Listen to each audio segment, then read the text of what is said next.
Hello everyone, competitive success factor के YouTube channel में आप सभी का स्वागत है। ये हमारा डे 11 है। इससे पहले हमने कंटिन्यूस 10 दिन तक आपके लिए from the beginning from the day 1 हमने आपके लिए डिफरेंट टॉपिक पे वीडियोस अवेलेबल करवाए हैं। अगर आपने वो वीडियोस नहीं देखे हैं तो आप प्लीज़ जाइए और उन्हें देखिए, क्योंकि ये वीडियोस कंसाइजली जेके एसएसबी क्लास 4 के सिलेबस के रिगार्डिंग ही बनाई गई हैं। और ऐसा नहीं है कि ये जेके एसएसबी क्लास 4 के सिलेबस को ही हेल्पफुल करेंगी। अगर आपका कोई भी एग्ज़ाम है और उसमें ये पर्टिकुलर सेक्शंस रहेंगी तो आपके वो वीडियोस हर सेक्शन में हेल्पफुल ही रहेंगी। ठीक है, तो वीडियो स्टार्ट करने से पहले मेरी एक सजेशन है आपसे, अगर आपने अभी तक अपने मॉक नहीं दिए हैं तो आप प्लीज़ एक दो मॉक अपने दे दीजिए, क्योंकि जिससे क्या रहेगा कि आप अपने फाइनल एग्ज़ाम में जब भी बैठेंगे तो आपको वो चीज़ें, उन तमाम चीज़ों का पता लग जाएगा जो आप अपने मॉक टेस्ट में गलतियां कर रहे थे। जिससे क्या होगा कि आप वो चीज़ें अपने फाइनल एग्ज़ाम के दिन मिस्टेक नहीं करेंगे। ठीक है, तो अगर आपने मॉक नहीं दिए तो आप प्लीज़ जाइए और उन्हें मॉक दीजिए, जिससे आपको पता लग जाता है कि आपको कैसे एग्ज़ाम अपना देना है। तो चलिए वीडियो स्टार्ट करते हैं। आज का हमारा वीडियो रहेगा MCQ on general science part 1। तो हमारा पहला क्वेश्चन है, how many basic SI unit are there. Basic SI unit कितनी है? यहाँ तो आपको ऐसे पूछ सकता है कि फंडामेंटल यूनिट्स अभी तक की कितनी हैं, कितनी बेसिक फंडामेंटल यूनिट्स हैं। क्या वो 4 हैं, क्या वो 5 हैं, क्या वो 6 हैं, क्या वो 7 हैं? जी बिल्कुल, आपका आंसर होना चाहिए 7। टोटल कितनी बेसिक फंडामेंटल यूनिट्स हैं? 7। Next question, AIDS can not be transmitted through. इनमें से कौन सा ऐसा ऑप्शन है जिससे एड्स ट्रांसफ़र नहीं होता? Sexual contact, blood transfusion, mosquito bite, placenta to foetus. तो आपका आंसर रहेगा मस्किटो बाइट। चलो हम ऑप्शन को भी डिटेल एनालिसिस कर लेते हैं। एड्स क्या होता है? एड्स की फुल फॉर्म अगर आपसे पूछा जाए तो आप आंसर आएगा एक्वायर इम्यूनो डेफिशिएंसी सिंड्रोम। और ये किससे होता है? ये HIV वायरस होता है, जिसका नाम क्या है? Human immuno deficiency viruses. ठीक है, ये एक RNA जीनोम टाइप की डिजीज है जिससे एड्स होता है। वायरस का नाम क्या आपको याद रखना है, क्या है? HIV। ठीक है, एड्स की फुल फॉर्म याद रखनी है, एक्वायर्ड इम्यूनो डेफिशिएंसी सिंड्रोम। और ये होता किस से है? ये होता है sexual contact with infected person, या तो ब्लड ट्रांसफ्यूशन से होगा, या तो ब्लड ट्रांसफ्यूशन से होगा, या तो शेयरिंग इन्फेक्टेड नीडल से होगा, या तो infected mother to her child through placenta. ठीक है, तो इसमें हमने क्या देखा कि हम जो क्वेश्चंस कर रहे हैं ना, तो उसमें हम सिर्फ क्वेश्चंस ही रिपीट नहीं कर रहे या क्वेश्चन के आंसर ही नहीं दे रहे, हम आपको डिफरेंट ऑप्शंस को भी डीप तरीके से आपको पढ़ा रहे हैं। जिससे आपको फ़ायदा क्या रहेगा कि कल को आपको ऐसा क्वेश्चन भी आ जाए जिसको आप आंसर ना दे पाओ, तो आप उसमें एलिमिनेट करके जा सकते हैं आगे। ठीक है, तो बढ़ते हैं आगे। नेक्स्ट क्वेश्चन है हमारा, वेयर इज बाइल स्टोर्ड। देखिए ध्यान से पढ़िए, आपको ऐसा नहीं पूछा गया है कि विच ऑर्गन स्क्रीड बाइल। आपसे पूछा गया है कि बाइल कहाँ स्टोर होता है। इनमें से कौन सा पार्ट है जिसमें बाइल स्टोर होता है? लीवर में होता है, किडनी में होता है, गाल ब्लैडर में होता है, स्प्लाइन में होता है? जी बिल्कुल, आपका आंसर होना चाहिए गाल ब्लैडर। तो बाइल के बारे में पढ़ लेते हैं। बाइल कहाँ स्टोर होता है? बाइल स्टोर होता है गाल ब्लैडर में। ठीक है, इसे प्रोड्यूस कौन करता है? इसे प्रोड्यूस करता है लीवर। ठीक है, ये क्या करता है? ये हेल्प करता है फैटी एसिड को ब्रेक डाउन करने में, जिससे क्या होगा? फूड डाइजेस्ट किया जाए। ठीक है, तो अब ऑप्शन को देख लेते हैं। ऑप्शन क्या कहता है? जो लीवर है ना, the liver filter the blood coming from the digestive tract. Kidney helps in passing the waste from body in the form of urine. And जो spleen is an organ fluid which act as a filter for body, sorry blood, which act as a filter for blood. Spleen एक फ्लूइडी organ होता है जो क्या करता है? Filter करता है ब्लड को। ठीक है, अब नेक्स्ट क्वेश्चन आपका, the smallest bone in mammal is. जो मैमल में स्मॉलेस्ट बोन है उसका नाम क्या है? सेप्टोमैक्सिलरी, डेंट्री, फीमर या स्टेप्स? तो जो स्मॉलेस्ट बोन है उसका नाम है स्टेप्स। स्टेप्स के बारे में पढ़ लेते हैं। The steps is the third bone of the third ossicle in the mid year. मतलब आपको जानना है कि जो स्टेप्स है ना, जो स्मॉलेस्ट बोन है वो मिड ईयर में होती है, ईयर में, कानों में होती है, ठीक है, वो भी कान के मध्यम हिस्से में। The steps is the स्टीरअप shape bone and the smallest bone in human body. ठीक है, आपके लिए इंपॉर्टेंट है। अब आपके लिए नेक्स्ट क्वेश्चन क्या है, the strongest bone in human bodies, smallest पढ़ लिया, तो स्ट्रॉन्गेस्ट कौन सी हुई, टिबिया हुई, फिबुला, पेल्विक, फीमर। तो आपका आंसर रहेगा फीमर। फीमर हमारी बॉडी की स्ट्रॉन्गेस्ट बोन है।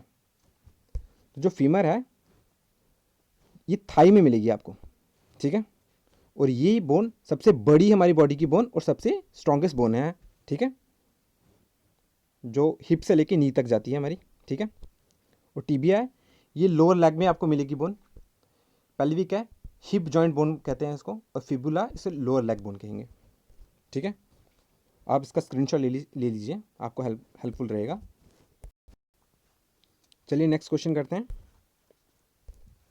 The narrow and most numerous tube of the lungs are term as, जो लंग में सबसे छोटी छोटी और ज़्यादातर पाई जाने ट्यूब्स को क्या कहते हैं, क्या उन्हें ब्रोंकस कहते हैं, एल्वियोली कहेंगे, या ब्रोंकियोलीज कहेंगे, या हाइलम कहेंगे।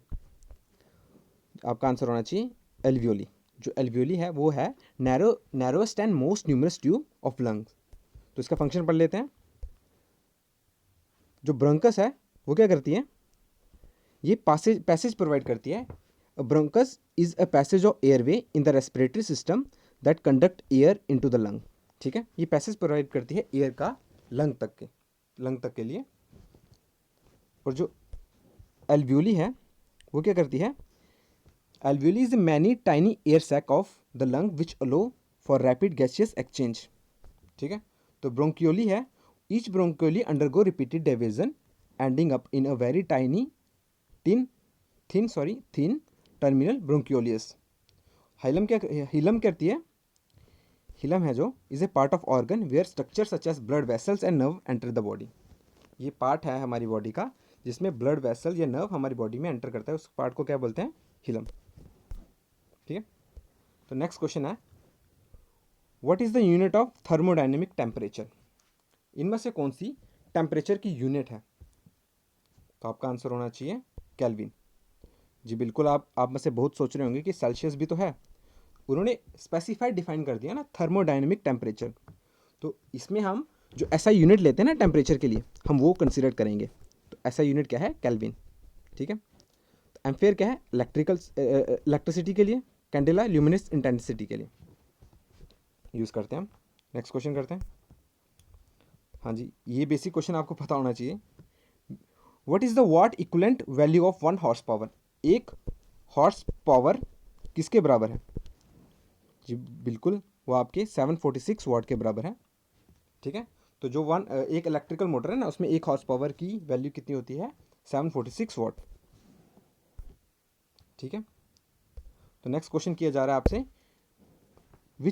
विच of this instrument is use to measure humidity in atmosphere. ठीक है, इसमें ध्यान रखिए, आपसे पूछा गया है ह्यूमिडिटी इन एटमॉस्फेयर, ना कि ह्यूमिडिटी इन लिक्विड, ठीक है। तो आपका आंसर होना चाहिए हाइग्रोमीटर। कौन सा इंस्ट्रूमेंट से, हाइग्रोमीटर एक इंस्ट्रूमेंट है जो एटमॉस्फेयर में कितनी ह्यूमिडिटी है ना उसके बारे में बताता है, ठीक है। तो हमने हाइग्रोमीटर के बारे में जान लिया, हाइग्रोमीटर क्या करता है, ठीक है। तो जो डिफरेंट इंस्ट्रूमेंट है, जैसे बारोमीटर हो गया, वो क्या करता है, एटमॉस्फेरिक प्रेशर मेजर करता है। एमीटर क्या करता है, इलेक्ट्रिक करंट। तो हाइड्रोमीटर है, वो भी डेंसिटी मेजर करता है बट लिक्विड की करता है, एटमॉस्फेयर की नहीं करता, ठीक है। जनरली कौन सा यूज़ करता है, हाइड्रोमीटर यूज़ करते हैं हम किसी लिक्विड की डेंसिटी मेजर करने के लिए। और हाइग्रोमीटर हो गया तो एटमॉस्फेरिक, ठीक है। A change of state directly from solid to gaseous without changing into liquid state. इनमें से कौन सा प्रोसेस है जो डायरेक्टली सॉलिड से गैसियस स्टेट में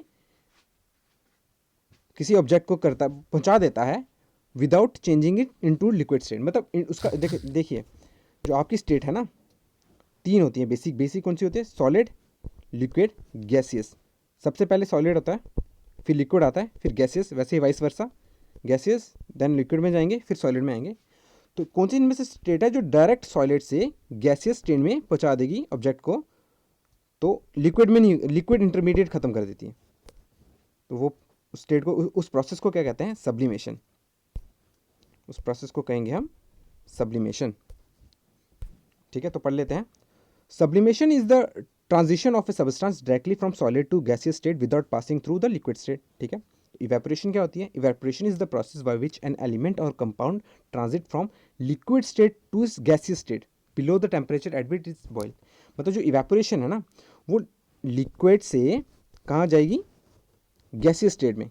मगर जो उसका बॉइलिंग पॉइंट आता है ना, बॉइलिंग पॉइंट, उससे पहले ही आपको इतना याद रखना है। इवेपोरेशन में क्या होता है? कोई बॉडी लिक्विड से गैसियस स्टेट में जाती है बट अपने बॉइलिंग पॉइंट से पहले ही। ठीक है, और जो कंडेंसेशन है ना, कंडेंसेशन क्या करती है? कंडेंसेशन भी सेम वर्क करती है। इसमें पहले क्या आएगा? गैसियस फेज आएगा, देन आएगा लिक्विड फेज, अपोजिट। हाँ, इसका याद रखिए। बट इसमें ऑन जो इसका पर्टिकुलर टेम्परेचर में चेंज होना चाहिए ना, उसी में वर्क करेगा। कंडेंसेशन क्या करेगा? ये गैसियस स्टेट से लिक्विड फेज में चली जाएगी। ठीक है, और इसका वाइस वर्सा अगर हो जाए, लिक्विड से गैसियस में चले जाए, तो आपकी हो जाएगी वेपोरेशन, वेपोराइजेशन। ठीक है, वेपोराइजेशन और इवेपोरेशन ऑलमोस्ट सेम है। इसमें भी लिक्विड से गैसियस से लिक्विड में जा रहा है, तो और इवेपोरेशन में भी गैसियस से, सॉरी ऐसा नहीं था, हाँ, तो जो इवेपोरेशन है ना, इवेपोरेशन में क्या हो रहा है? लिक्विड से गैसियस स्टेट में जा रहा है, लिक्विड से गैसियस स्टेट में जा रहा है। और जो कंडेंसेशन है ना, उसमें उल्टा हो रहा है, गैसियस से लिक्विड में जा रहा है। बट इवेपोराइजेशन में बॉइलिंग पॉइंट से पहले जा रहा था, और वेपोराइजेशन में ऑन द बॉइलिंग पॉइंट जा रहा है। ठीक है, जो डिफ्यूज़न है, डिफ्यूज़न क्या करेगा? डिफ्यूज़न में कोई भी ऑब्जेक्ट मूवमेंट करेगा, कहाँ से? हाई कंसंट्रेशन पॉइंट से लो कंसंट्रेशन पॉइंट की तरफ जब मूवमेंट करेगा ना वो कोई भी ऑब्जेक्ट, तो उसे कहेंगे डिफ्यूज़न हो रही है वहाँ पर। ठीक है, तो अगर नेक्स्ट आपका क्वेश्चन है, which of these control involuntary action like coughing and sneezing. इनमें से कौन सा पार्ट है जो इनवॉलेंट्री एक्शन, जिस पे आपका कंट्रोल नहीं हो, लाइक कफिंग एंड स्नीजिंग, ऐसे पार्ट को कंट्रोल करे, उसको क्या बोलेंगे? जी हाँ, बिल्कुल, उसका नाम है मेड्यूला। तो पढ़ लेते हैं इसके बारे में।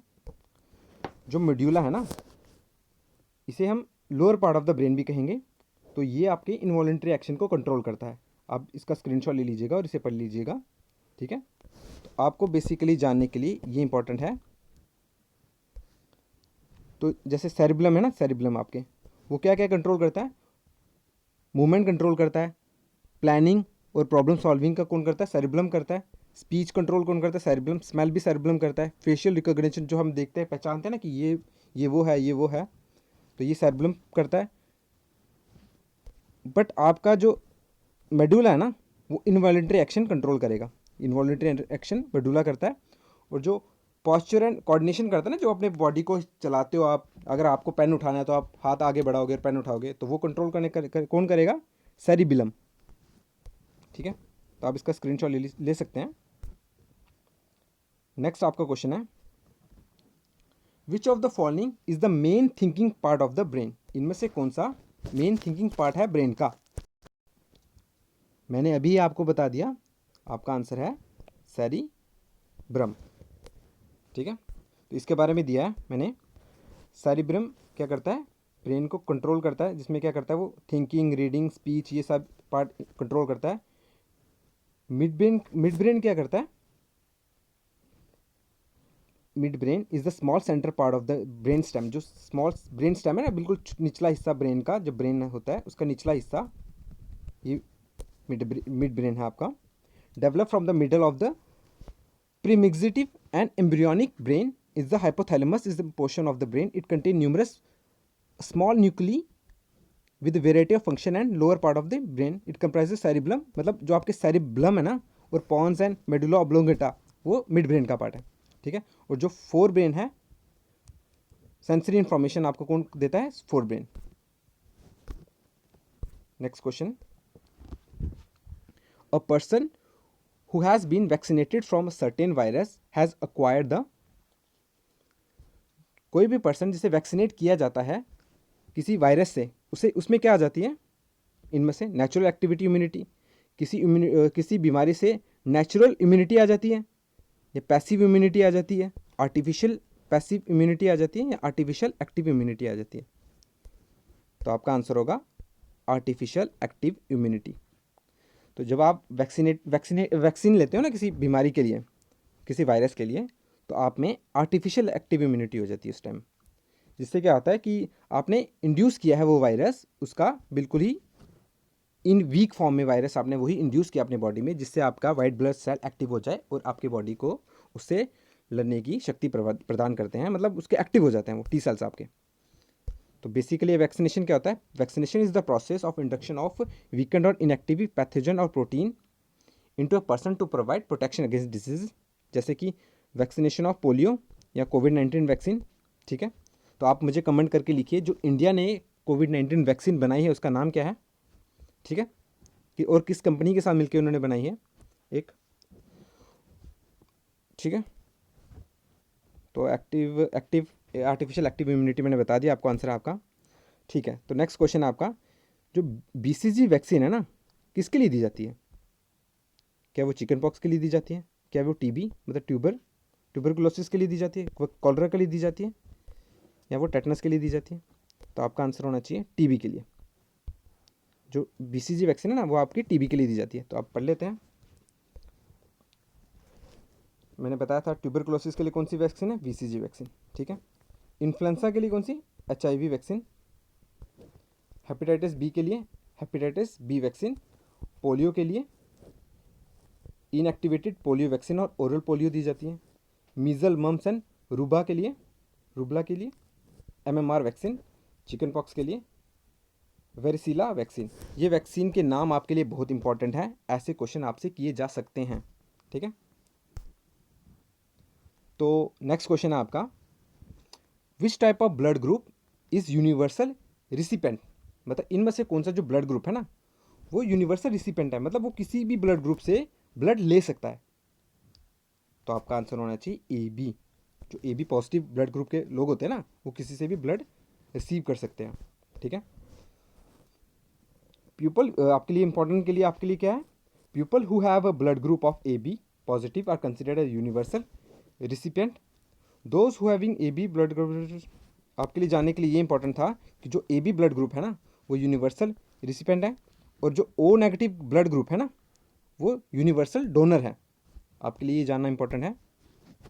तो चलिए आज के लिए हम इतना ही रखते हैं, और आपसे हमारी यही रिक्वेस्ट है कि अगर आपने अपने मॉक नहीं दे रहे तो आप प्लीज़ जाइए उन्हें दीजिए, क्योंकि उससे आपके एग्ज़ाम क्वालिफाई करने के चांसेस और ज़्यादा बढ़ जाते हैं, क्योंकि आपको अपनी उन कमियों के बारे में पता लग जाएगा जो आप फाइनल एग्ज़ाम में करने जा रहे हैं, जिससे क्या होता है आपके पास अभी भी 6 दिन है, 6 से 7 दिन है, जिनका एग्ज़ाम 1 तारीख को भी है। तो अभी तक आपके पास 6 से 7 दिन हैं, जिससे आप उन कमियों से कहीं ना कहीं कुछ % तक अपना ओवरकम कर सकते हो।